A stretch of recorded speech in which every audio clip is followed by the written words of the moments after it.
नमस्कार दोस्तों, मैं हूं रविकांत पांडे। स्वागत करता हूं आपका रवि पांडे आरसीएम यूट्यूब चैनल में।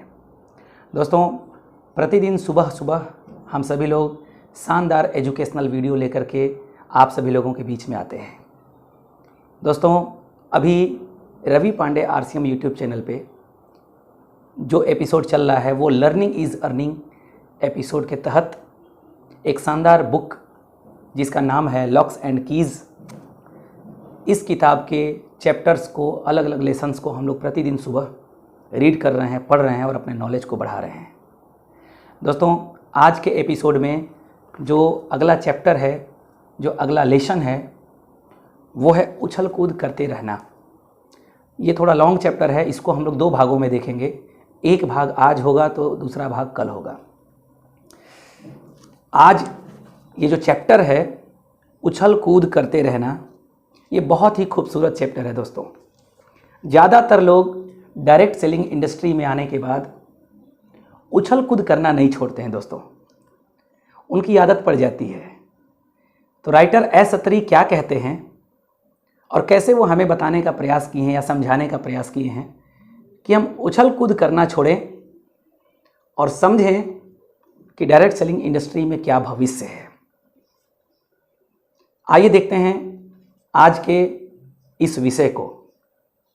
राइटर कहते हैं, आज नेटवर्क मार्केटिंग इंडस्ट्री में सबसे मोटी बीमारी जो है वो है कंपनी बार बार बदलना। सबसे मोटी बीमारी है कंपनी को बार बार बदलना। कंपनी बदलने से सक्सेस आने वाली नहीं है। दोस्तों, कंपनी बदलने से सक्सेस नहीं आती। राइटर लिखते हैं, बल्कि जिस कंपनी में आप काम कर रहे हैं उस कंपनी में टिक कर काम करने से सक्सेस आती है। राइटर लिखते हैं कि जब मैं लोगों से इस विषय पर बात करता हूं कि यह इंडस्ट्री टिक कर काम करने वालों को अमीर बनाती है, तो बहुत से लोगों का जवाब मिलता है कि सर, हम टिकना तो चाहते हैं लेकिन कंपनी टिके तब तो। यह अपने आप में ही एक बहुत बड़ा विषय है। दोस्तों, लोग तो टिक के काम करना चाहते हैं लेकिन कंपनी टिके तब तो लोग टिक करके काम करें। लिखते हैं कि कंपनी टिके तब तो सर हम लोग टिक करके काम करें। तो राइटर लिखते हैं कि दोस्तों, कंपनी नहीं टिकती उसके पहले आप किसी भी कंपनी को ज्वाइन करने से पहले कंपनी का सही चुनाव करें। लॉक्स एंड कीज का हम लोगों ने जो तीसरा वीडियो जो हम लोगों ने क्रिएट किया है, इस रवि पांडे आरसीएम यूट्यूब चैनल पे तीसरा वीडियो है और वो वीडियो है अधूरा ज्ञान। उस वीडियो को जब आप देखेंगे तो उस वीडियो में राइटर ने सही कंपनी के चुनाव करने से पहले क्या क्या क्वेश्चंस हैं और उसके क्या आंसर होने चाहिए और उन सभी टॉपिकों के ऊपर वो कंपनी खरी उतरती है कि नहीं उतरती है, उसके ऊपर पूरे डिटेल में राइटर ने बताया है। सही कंपनी का चुनाव करने से पहले आप चेक करें। राइटर लिखते हैं कि जुड़ने से पहले क्यों नहीं चेक करते भाई कि वो कंपनी टिकेगी कि नहीं टिकेगी। जुड़ने से पहले अगर आप चेक कर लें या कोई भी व्यक्ति अगर चेक कर ले तो फिर उसको बाद में पछतावा हो ही ना। उसका करियर खराब नहीं होगा, उसका छवि खराब नहीं होगा, उसका टाइम बर्बाद नहीं होगा। आगे राइटर लिखते हैं, यदि सब कुछ चेक करने के बाद ज्वाइन किए होते तो फिर इस तरीके का कार्य नहीं होता कि आप टिक रहे हो और कंपनी भाग जा रही है। राइटर लिखते हैं कि यदि सब कुछ चेक करने के बाद अगर आप किसी कंपनी में ज्वाइन कर लिए तो अंगद की पांव की तरह जम जाइए और कसम खा लीजिए कि अब जब तक डायमंड इस कंपनी में नहीं बनेंगे तब तक अपना पांव अंगद की तरह जमा के रखेंगे और हम अपने पांव को उखड़ने नहीं देंगे। दोस्तों, राइटर लिखते हैं कि जब तक डायमंड न बन जाए तब तक पीछे मुड़ करके देखना नहीं है। जितने भी लोग किसी भी सिस्टम में, जितने भी लोग अमीर बने हैं या कामयाब हुए हैं, वो वही लोग अमीर बने हैं और कामयाब बने हैं। इतिहास उन्हीं का लिखा गया है जो किसी एक संस्था में टिक करके और फिर उसके बाद उसमें काम करते हैं, टिके होते हैं, कंपनी में टिक करके अपना जड़ जमाते हैं। उन्हीं व्यक्तियों का इतिहास लिखा जाता है और वही व्यक्ति कामयाब होते हैं। राइटर लिखते हैं कि जिस पैसे को कमाने में और जिस पैसे को लोगों को बताने में गर्व महसूस होता हो, जिस पैसे को कमाने में किसी का नुकसान न हुआ हो, जिस पैसे को कमाने में मन और आत्मा को सुकून मिला हो, जिस पैसे की बुनियाद किसी और की खुशी लेकर के आई हो, जिस पैसे को कमाने में शरीर के रोम रोम में मेहनत और त्याग की भावना हो, जिस पैसे को कमाने में आपने किसी को ऐसे प्रोडक्ट दिए हो जिसका प्रयोग करने से उसके परिवार का स्वास्थ्य सही हुआ हो, और जिस पैसे को कमाने में घर परिवार में बरकत आई हो, वो पैसा और वो अमीरी काम की होती है। लेकिन जिस पैसे को कमाने में कंपनी 20 बार बदलना पड़ा हो, लोगों का पैसा लगवाना पड़ा हो, लोगों की आहें आई हों, लोगों की बद्दुआएं लगी हों, भले आप पैसा बहुत सारा कमा लिए हों, लेकिन उस पैसे वो अमीरी किसी काम की नहीं है दोस्तों। वो बरकत नहीं हो सकता, उसमें कामयाबी उसको कामयाबी नहीं कहा जा सकता। राइटर लिखते हैं अमीर, नेटवर्क मार्केटिंग अमीर बनने के लिए आपको आया है, लेकिन अमीर का मतलब सिर्फ पैसा नहीं, अमीर का मतलब सोच से अमीरी, पहचान से अमीरी, पैसे से अमीरी, इज्जत से अमीरी, समय से अमीरी, सुरक्षा से अमीरी, मान सम्मान से अमीरी, हर तरीके की अमीरी आती है तो उसे अमीर बोलते हैं। राइटर लिखते हैं कि किसी भी कंपनी में उछल कूद करने से आपको कामयाबी नहीं आ सकती, उस कंपनी में टिक के काम करेंगे तो आपको बड़ी कामयाबी आ सकती है, और आ सकती है नहीं, आती है। राइटर लिखते हैं नेटवर्क मार्केटिंग का व्यवसाय पैसे कमाने के लिए नहीं बना है दोस्तों, यह तो स्थायी और पीढ़ी दर पीढ़ी अमीर बनाने के लिए और अमीर बनने के लिए इस नेटवर्क मार्केटिंग इंडस्ट्री का निर्माण हुआ है। पर यह तभी संभव होगा जब आप इस इंडस्ट्री में किसी अच्छी कंपनी के साथ टिक कर काम करने के लिए तैयार होंगे। डाली बदलने से, डाली बदलते रहने से आप कभी भी कामयाब नहीं हो सकते। आगे राइटर लिखते हैं आज के माहौल को देखते हुए शायद राइटर की बातें लोगों को थोड़ी अजीब लगती है।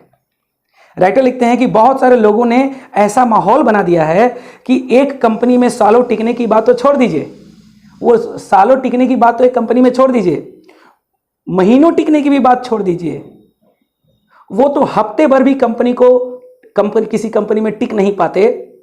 कई तो रोज कंपनी बदलने में लगे रहते हैं, और कई महारथी तो ऐसे होते हैं दोस्तों जो अपने पॉकेट में ही कंपनियों को लेकर के चलते हैं। जिस तरीके का व्यक्ति दिखाई देता है उस तरीके के कंपनी का प्लान दिखाते हैं ऐसे लोग। राइटर लिखते हैं कि यह इंडस्ट्री फटाफट अमीर बनने का जरिया नहीं है मेरे दोस्त। यहां लॉटरी का टिकट खरीदने जैसा विकल्प नहीं है कि लॉटरी का टिकट खरीद लिए, निकल गया, करोड़ों कमा लिए। नेवर। राइटर लिखते हैं यहां तो प्रोडक्ट यूज करना पड़ेगा, प्रोडक्ट का प्रमोशन करना पड़ेगा, उपभोक्ताओं का एक मजबूत नेटवर्क बनाना पड़ेगा, और तब जाकर के आपको चिर स्थायी परमानेंट इनकम और परमानेंट सिक्योरिटी और टाइम आपको मिलता है। दुनिया की बड़ी से बड़ी डायरेक्ट सेलिंग कंपनियों का इतिहास उठा करके आप पढ़ लीजिए दोस्त। उससे जितने भी लोग उन कंपनियों में करोड़पति बने वो उन कंपनियों में टिके हैं, बिना टिके वो व्यक्ति कामयाब नहीं बने दोस्तों। आपको भी एक भी आदमी ऐसा नहीं मिलेगा जो कई कंपनी को बदला हो और चिर स्थायी इनकम और सिक्योरिटी पाया हो। ऐसा कभी हो ही नहीं सकता मेरे दोस्त। आगे राइटर लिखते हैं ना केवल इस टिकने वाली बात पर आपको कमिटेड रहना पड़ेगा, यानी आपको जिस भी कंपनी में आप जाइए, जैसे हम सब आरसीएम बिजनेस में हैं तो हम सबको आरसीएम बिजनेस में टिकना तो है ही, कमिटेड हो जाना है कि हम इसमें टिकेंगे। लेकिन ध्यान दीजिएगा, न सिर्फ इस बिजनेस में टिकना है बल्कि कंपनी बदलने का रिकॉर्ड जो लोग बना चुके हैं ऐसे लोगों से दूरी भी बना करके रखना है। दो चीजें हैं, समझिएगा। पहला, हम लोगों को आज कमिटमेंट करना पड़ेगा कि हम लोग आरसीएम बिजनेस में टिकेंगे, चाहे कितनों विपरीत परिस्थिति आ जाए, चैलेंज आ जाए, हम लोग इस बिजनेस में टिकेंगे। लेकिन सिर्फ टिकना ही बहादुरी नहीं है दोस्तों, उन लोगों से भी हमें दूरी बना करके रखना पड़ेगा, दूर रहना पड़ेगा जो रोज नई नई कंपनियों को बदलते रहते हैं, जो रिकॉर्ड बना चुके हैं कंपनी बदलने का, उनसे भी हमें दूरी बना के रखनी है। अब आपके मन में चल रहा होगा दूरी बना के क्यों रखनी है, तो इसके पीछे कारण है। राइटर लिखते हैं जो 50 कंपनियों बदल चुके हों, तर्क वितर्क करते हों, ऐसे लोगों से दूरी बना के रखनी है। उनके साथ कॉफी या चाय पीना तो दूर, लंच करना तो दूर, इनसे बार बार मिलने से ही इनके साथ कॉफ़ी पीने से, चाय पीने से, लंच करने से या बार बार बातचीत करने से या बार बार मिलने से ये आपको ऐसा पाठ पढ़ा देंगे कि आपको समझ में ही नहीं आएगा कि क्या गलत है और क्या सही है। ऐसे लोग रिकॉर्ड ब्रेकर लोग होते हैं। पाठ पढ़ा देंगे कि आपको समझ में ही नहीं आएगा कि क्या सही और क्या गलत है। जो जो लोग ऐसे लोगों से मिलते रहे हैं सब के सब डिस्टर्ब हो गए हैं। और रिकॉर्ड है दोस्तों, मैं भी पर्सनली कहूँगा कि जो भी ऐसे उछल कूद करने वाले लीडरों से जो भी आरसीएम का लीडर मिला वो ऐसा खुराफात, ऐसा गुण दोष बता दिया या ऐसा पाठ पढ़ा दिया कि अच्छी खासी बिजनेस होने के बावजूद भी बहुत सारे लीडर गायब हो गए। राइटर लिखते हैं कि मैंने बहुत सारे ऐसे व्यक्तित्व के रूपों को देखा है, ऐसे लोगों के व्यक्तिगत रूप से मैंने देखा है जो आरसीएम बिजनेस में या किसी कंपनी में बढ़िया काम करते थे, लेकिन ऐसा पाठ उनको पढ़ा दिया गया कि अच्छी खासी बिजनेस को वो ड्रॉप करके दूसरे जगह चले गए और वहाँ पर भी सक्सेस नहीं हुए और फिर न घर के हुए और न घाट के हुए। राइटर लिखते हैं मैंने ऐसे लोगों को मैं व्यक्तिगत तौर पे जानता हूँ जो अच्छी कंपनी में काम करते थे, बिजनेस भी अच्छा चल रहा था, नाम भी उनका बहुत अच्छा था, लोग उन्हें अच्छा लीडर भी मानते थे, पर जैसे ही वह इन अदला बदली करने वाले के साथ उठक बैठक उनका होना शुरू हुआ, उन्होंने इनके दिमाग में वायरस डाल दिया। वायरस डाल दिया। किस चीज का वायरस? लालच का वायरस। लालच का वायरस, बिना काम किए पैसे कमाने का वायरस, अलग तरीके के प्लान का वायरस, आकर्षक गिफ्ट और ऑफर्स का वायरस, बड़ी बड़ी गाड़ी और बंगले का वायरस, वर्ल्ड टूर का वायरस। और आप तो जानते हैं दोस्तों कि वायरस तो काम करता ही करता है। खराब वायरस होगा तो गलत काम करेगा, अच्छा वायरस होगा तो सही काम करेगा।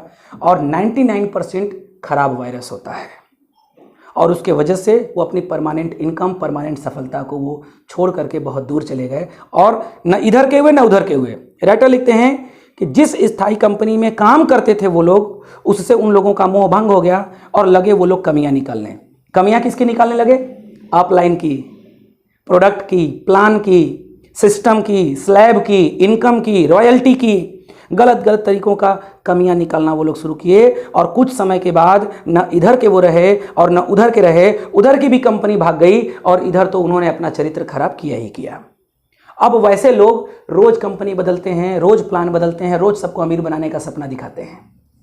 तो दोस्तों मुद्दा ये नहीं है कि अगली कंपनी कैसे निकलेगी, मुद्दा ये है कि जब आपको पता चल गया कि आपकी वर्तमान कंपनी का फ्यूचर बहुत बड़ा है, ड्रीम बहुत बड़ा है, एम्बिशन बहुत बड़ा है, टारगेट बहुत बड़ा है, देश सेवा के लिए काम कर रही है, तो स्थायी होकर के अंगद की पांव की तरह अपना पैर जमा लीजिए। राइटर लिखते हैं असली मुद्दा तो ये है कि ऐसी नौबत आई ही क्यों कि आप भटक गए। इस भटकाव से किसी का कोई फायदा होने वाला नहीं है, बल्कि लोगों में व माहौल में इससे नेटवर्क मार्केटिंग की इमेज धूमिल होते जा रही है, जिसके वजह से बहुत सारे अच्छे लोग मार्केट में जा करके नेटवर्क मार्केटिंग का प्लान तो दिखा रहे हैं, लेकिन उनको कुछ गलत कंपनियों की वजह से क्रिटिसाइज होना पड़ रहा है। बहुत सारी हमारे जैसी आरसीएम बिजनेस जैसी बड़ी बड़ी कंपनियां जो देश सेवा के लिए काम कर रही हैं, लोगों के लिए काम कर रही हैं, वो जा करके लोगों के हित के लिए काम तो कर रही हैं, हम लोग जा करके काम तो कर रहे हैं, लेकिन ईमानदार लोगों को उन बुरी कंपनियों की वजह से क्रिटिसाइज होना पड़ता है, उनका हंसी उड़ाया जाता है, उनका मजाक के पात्र बनाए जाते हैं। तो दोस्तों ऐसी लोगों से और ऐसी कंपनियों से बहुत बच करके रहें। आज ईमानदार कंपनियों को और ईमानदार डायरेक्ट सेलर्स को फील्ड में अपनी सही बात रखने में भी बहुत सारा दिक्कत होता है, समझाने में भी दिक्कत होता है। आइए सबसे पहले इस बीमारी के बारे में विचार करें कि ये कैसे होता है और क्यों होता है। राइटर लिखते हैं कि दोस्तों उछल कूद करना अच्छी बात नहीं है। उछल कूद करने से आपकी छवि भी खराब होती है, आपका नेचर भी खराब होता है, आपका व्यवहार भी खराब होता है और दुनिया आपके बारे में गलत धारणा बना लेती है कि ये तो रोज़ उछल कूद करने वाला आदमी है। और फिर आपकी छवि इतनी खराब हो जाती है कि फिर चाह करके भी आप किसी अच्छी कंपनी में भी ज्वाइन करके अगर फ्यूचर में किसी को बताएंगे तो लोग आपकी बात को समझने वाले नहीं हैं। तो दोस्तों नेक्स्ट हम सेकंड पार्ट में हम लोग कल देखेंगे। आज के लिए इतना ही। बहुत बहुत धन्यवाद। रवि पांडे आरसीएम चैनल को अभी तक आपने सब्सक्राइब नहीं किया है तो सब्सक्राइब कर लीजिए और इस तरीके से बेहतरीन मोटिवेशनल और एजुकेशनल टॉक को सुनने के लिए, सीखने के लिए बेल आइकन जरूर दबाएं और वीडियो को लाइक करें, अपने दोस्तों को भी शेयर करें ताकि ज़्यादा से ज़्यादा नॉलेज आपके दोस्तों तक, आपके डाउनलाइन तक, आपके टीम तक पहुँचे। तब तक के लिए बहुत बहुत धन्यवाद। नमस्कार। कल सुबह पुनः मिलते हैं। जय आरसीएम। अगर आपको हमारा वीडियो पसंद आया हो तो इसे लाइक करें, हमारे चैनल को सब्सक्राइब करें और हाँ, बेल आइकन दबाना ना भूलें ताकि आप तक हमारे वीडियो की नोटिफिकेशन पहुंचती रहे। आप अपना सुझाव हमें कमेंट बॉक्स में दे सकते हैं। हमारे साथ जुड़ने के लिए शुक्रिया।